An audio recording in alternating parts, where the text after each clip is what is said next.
Antum sudah tahu belum fakta lapangan? Di Amerika waktu pertama diterbitkan film Spider-Man, cuma disembunyikan datanya. Ini Anda buka di majelis ini, ikhwas sekalian. Itu waktu diputar pertama kali dan banyak anak-anak nonton, banyak sekali anak kecil mati karena loncat dari apartemen.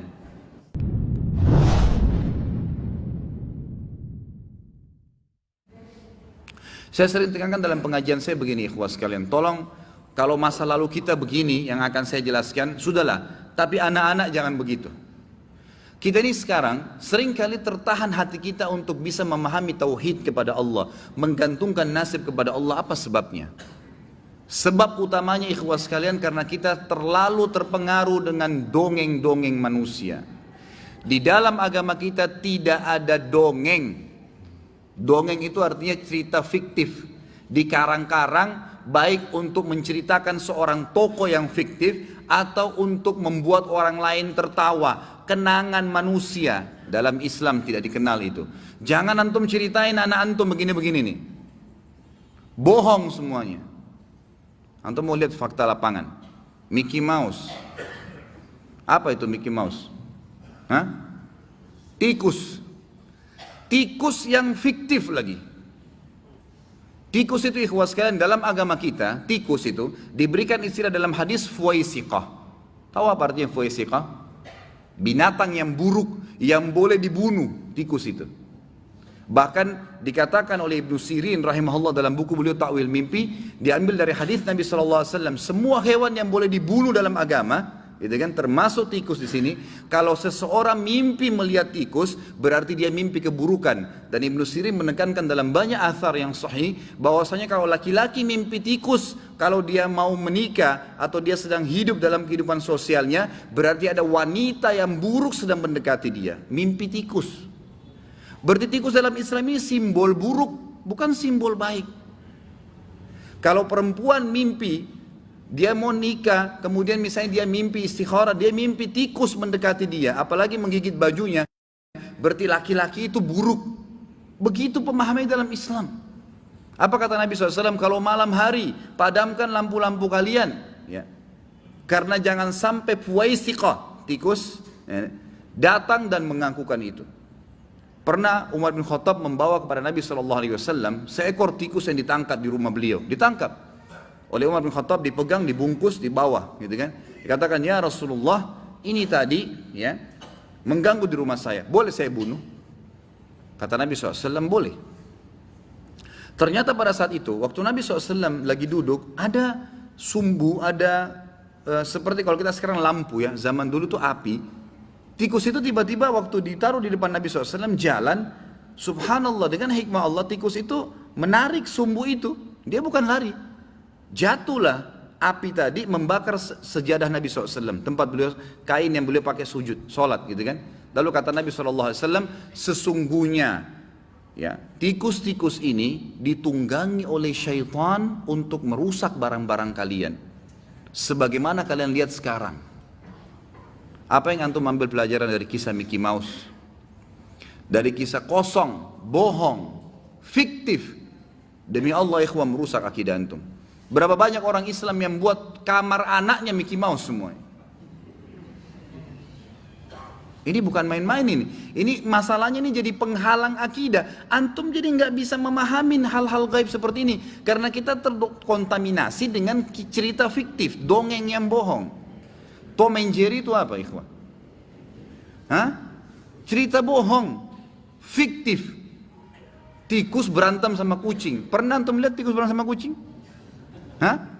Yang ada kucing makan tikus ya, nggak pernah tikus berani sama kucing, nggak ada sejarahnya. Tapi dibuat rekayasa kisah di situ, bahwasanya bisa. Kalau antum nonton, antum oh iya ketawa lucu. Anak antum kalau nonton lihat apa kira-kira? Yang dia tangkap, oh boleh orang pukul-pukulan. Dan orang dipukul sama apapun tidak mati, mau kena strum kah, mau jatuh dari tangga kah, mau kepalanya gepeng kah, nggak apa-apa. Ini ngapain orang Islam ini? Kenapa jadi begini? Gitu. Apa yang dirangkap oleh anak kita nanti adalah cerita-cerita dongeng. Kalau antum datangkan cerita hakikat nanti yang benar tentang masalah kematian, malaikat maut, surga neraka, dia sulit tangkap karena dongeng ini sudah menjadi tameng buat dia. Jangan ikhwan sekalian. Nggak ada manfaatnya sama sekali, gitu kan? Spiderman, Batman, ada itu benar. Antum sudah tahu belum fakta lapangan? Di Amerika waktu pertama diterbitkan film Spiderman, cuma disembunyikan datanya. Ini Anda buka di majelis ini, ikhwas sekalian. Itu waktu diputar pertama kali dan banyak anak-anak nonton, banyak sekali anak kecil mati karena loncat dari apartemen. Itu faktanya, tapi disembunyikan supaya filmnya itu laku. Karena nggak ada orang bisa loncat terbang seperti itu, mustahil. Tapi dibuat cerita fiktif, seakan-akan itu adalah tokoh pahlawan dunia. Jadi orang-orang pun berharap nanti, oh nanti akan ada kalau manusia luar negeri, luar angkasa datang. Rekayasa nggak ada. Luar angkasa bagi kita tuh penghuninya malaikat, nggak ada itu. Ya. Dibuat cerita fiktif, bohong semua, merusak akidah kaum muslimin. Nggak boleh, gitu kan? Di Amerika, bukan Amerika, di beberapa negara Eropa, saya dengar kemarin cuplikan langsung dari Saudi, itu ternyata SpongeBob itu dilarang udah. Apa itu SpongeBob? Untuk bersihin piring. Dibuat cerita bohong. Kerja di satu restoran di dalam lautan. Ini dari mana ceritanya? Nah, kira-kira apa yang jadi apa anak antum nonton itu? Susah. Kenapa antum tidak balik, ikhwas sekalian? Saya sampai bilang sama istri saya, tadi termasuk ke sini saya bilang, kita harus benar-benar bisa mendidik anak kita dengan Islami, betul-betul. Kalau perlu sementara liburan pun, yang jadi masalah gitu kadang-kadang. Kita kalau liburan, kalau lagi musim liburan, kemarin banyak keluhan dari ikhwan dan akhwat, kita nggak tahu mau bawa anak kita kemana Ustaz. Akhirnya pergi juga ke tempat hiburan seperti orang umumnya, pergi kolam renang, lihat auratnya orang lain, ya, pergi kemana, ya, tiap saat ada liburan langsung ke mall, dengar musik. Anak-anak antum ini sedang terdidik dengan pola itu. Kenapa nggak buat mereka cinta dengan majelis ilmu, ikhwas sekalian? Saya terus terang kagum kemarin. Sampai saya salut melihat ada anak kecil diajak sama ayahnya di Kalibata. Di taklim saya lagi bahas menyari muslim. Dia dekatin saya setelah taklim, dia bilang, Ustaz, Alhamdulillah saya bisa ketemu langsung. Biasanya saya cuma ikutin Ustaz dari YouTube. Baik, Alhamdulillah Pak, saya bilang gitu. Terus dia bilang, ini anak saya Ustaz, mungkin anaknya 7 tahun. Ini anak saya Ustaz, saya pertama dengarkan ceramah Ustaz, 2 kali, 3 kali, saya rayu dia sampai dia dengar. Sekarang Ustaz, ini anak saya nggak bisa tidur kalau nggak dengar ceramahnya Ustaz. Setiap malam 7 tahun, dia nggak bakal tidur kecuali dia sudah ambil ceramahnya Ustaz, didengarin sampai dia sambil tidur. Kalau 7 tahun udah dengar ceramah kayak antum dengar sekarang di majelis ini, umur 50 tahun jadi apa dia? Hah? Bagaimana ibadahnya orang itu? Jadi ikhwas sekalian harus kita bisa ubah. Karena pemahaman tentang Allah Azza wa Jalla itu akan ada tameng-tameng. Maksiat kepada Allah, cerita-cerita fiktif, dongeng itu membuat kita jadi tertameng, gitu kan. Harus diangkat itu, nggak boleh ada. Nggak boleh ada. Cintakan kepada majelis ilmu, downloadkan di HP-nya itu bukan game lagi, gitu kan. Yang ada sudah tentang surah Al-Quran. Ini loh nak, surah Naba, ini artinya ini, surah Naml artinya ini, kisahnya seperti ini. Sambil Anda juga belajar, gitu kan. Coba diubah pola itu, karena kalau tidak akan lahir generasi Rabbani, akan terlahir generasi yang sama saja. Kita sayangkan semoga Allah kasih hidayah beberapa kaum muslimin hamil di luar nikah sebelum nikah, gitu kan? Sekarang anak gadisnya ada, dibebasin, dia pikir supaya seperti dia, prestasi hamil di luar nikah. Haram, zina. Anak itu nggak boleh dinisbatkan kepada laki-laki pemilik sperma kalau memang itu hasil zina. Bagaimana bisa dianggap prestasi? Sudah dibiarin, gitu kan? Nggak boleh ini. Harus kita ubah. Kalau enggak, uluhiyah kita kepada Allah ini bisa nanti jadi susah gitu. Nggak boleh. Saya kemarin bimbing umrah, ada satu polisi dari Kalimantan ikut. Saya minta sama pengelola bimbingan umrah, saya bilang mohon maaf, jadwalnya kan dia cuma ceramah sekali Madinah, sekali Mekah. Saya bilang enggak, saya minta ceramah tiap hari. Dari saya. Setiap habis asar, semua jemaah kumpul di ruangan saya saja. Di kamar saya nggak apa-apa, kumpul nanti saya isi ceramah. Ustadz nggak apa-apa, nggak apa-apa. Yang penting jangan pada saat kita safar, lagi keluar kota, lagi ke Mekah, lagi ke Madinah. Kalau saya lagi kosong, setiap hari silakan tanya jawab, kesempatan. Kita berharap ini menjadi aset akhirat kita mereka ini. Subhanallah, ada satu anak polisi itu, sekali dia dengar ceramah saya waktu di, saya Allah alam hidayah, bukan karena saya, hidayah di tangan Allah SWT. Dia dengar ceramah sekali, rupanya anak ini tertarik.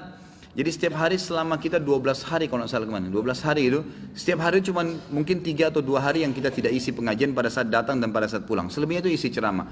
Hari pertama dia datang, dia dengar ceramah, rupanya dia pulang. Saya tidak tahu nih, nanti ayahnya cerita. Setiap hari kedua, hari ketiga, terus sampai kita mau balik, anak ini setiap saya ceramah di depan saya langsung duduk. Saya lihat dia pun ambil HP-nya, HP sendiri dia rekam. Saya pikir ayahnya suruh gitu. Gak lama kemudian pas lagi tour city di Mekah, lalu ayahnya bilang, Ustaz, ini anak saya, semenjak dengar ceramahnya Ustaz, gitu, dia kalau saya terlambat habis asar nih, sudah mau sholat asar di Masjid Nabawi atau Masjid Haram, ayo Pak, ayo ayah cepat, Ustaz sudah mau ceramah habis asar. Dia tarik tangan saya. Kalau saya terlambat saya dimarahin Ustaz sama anak saya. Anaknya itu kalau nggak salah 8 tahun umurnya. Dimarahin sama dia. Ayah ini gimana? Saya sudah tahu dari ayahnya. Begitu dia datang ceramah saya lagi, saya bilang, Masya Allah kamu senang dengar ceramah? Iya Ustaz. Dan saya berharap, subhanallah kalimatnya, saya berharap Allah jadikan saya seperti Ustaz punya ilmu. Anak 7 tahun, 8 tahun ngomong gitu. Bayangkan bagaimana kalau kita masukkan dia ke ilmu, gitu kan? Bukan hiburannya ke tempat yang salah, ke situ. Itu luar biasa itu. Sampai dia rekam sendiri di HP-nya, dia ijtihad sendiri gitu kan? Dia bicara seperti itu. Itu banyak contoh-contoh seperti ini. Jadi jangan sampai, kalau antum bisa rasakan keimanan dengan umur yang sekarang, coba buat anak-anak kita rasakan lebih kecil daripada kita. Dari umur dia sekarang, itu sangat manfaat sekali.